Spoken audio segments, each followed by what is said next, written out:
Saudara-saudari terkasih, kalau kita meneliti apa yang terjadi dalam kisah-kisah di dalam Perjanjian Lama, nampak sekali relasi bangsa Israel dengan Yahweh, dengan Tuhan, itu konkret. Jadi kalau misalnya Rut memuji Tuhan, itu pujiannya berdasarkan pengalaman, karena dia diselamatkan. Atau kalau misalnya Esther memuji Tuhan di dalam kitab Perjanjian Lama, kitab Esther, itu karena dia menang perang, karena Tuhan melindungi. Atau kalau misalnya Daud membuat mazmur, itu berdasarkan pengalamannya. Jadi di dalam Perjanjian Lama itu Tuhan dan bangsa Israel dan pribadi-pribadi yang mengalami mengungkapkan pengalamannya secara konkret.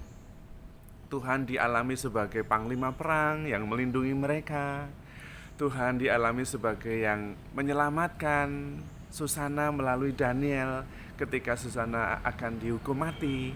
Jadi Yahweh itu, Allah itu konkret dalam hidup mereka yang nyata.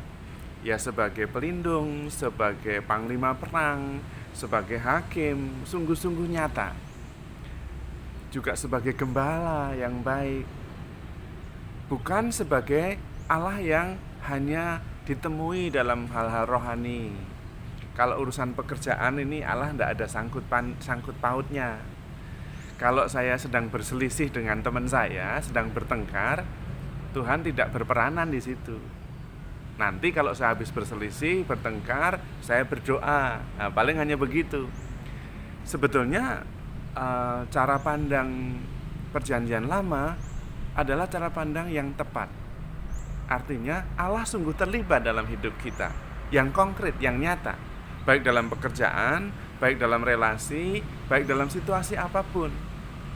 Dan nampak bahwa dalam Perjanjian Lama itu Tuhan selalu hadir, selalu menolong, selalu terlibat, dan menolongnya tepat waktu.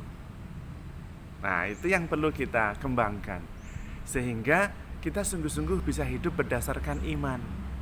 Tuhan itu sungguh terlibat dalam hidup kita, di saat sehat, di saat sakit, di saat ada pandemik seperti ini, di saat kita tidak ada ancaman apa-apa, saat kita bergembira, tapi juga saat merencanakan sesuatu, saat berelasi dengan seseorang, saat juga mau memecahkan persoalan, saat mau ketemu dengan orang membahas sesuatu yang tidak nyaman. Tuhan dilibatkan. Dan karena itu kehidupan kita bersama dengan Tuhan, bersatu, tidak terlepas dalam relasi kita dengan Tuhan.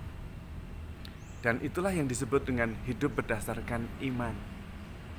Apapun yang kita lakukan, kita kaitkan dengan hubungan kita dengan Tuhan dengan satu tujuan.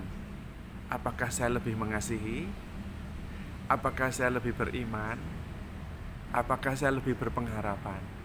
Nah, itu yang disebut hidup di dalam iman.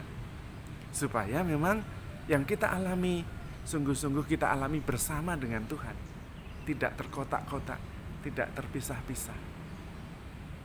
Dan itulah yang disebut dengan bijaksana. Karena dunia ini membutuhkan orang bijak, bukan orang pandai. Banyak orang pandai, tapi tidak bijak. Dan dunia tidak menjadi lebih baik. Dibutuhkan orang bijak, tidak sekedar pandai. Dan orang bijaksana itu bukan hanya berdasarkan pikirannya, tetapi berdasarkan hubungannya dengan Tuhan, berdasarkan imannya. Mau jadi orang pandai atau orang bijak?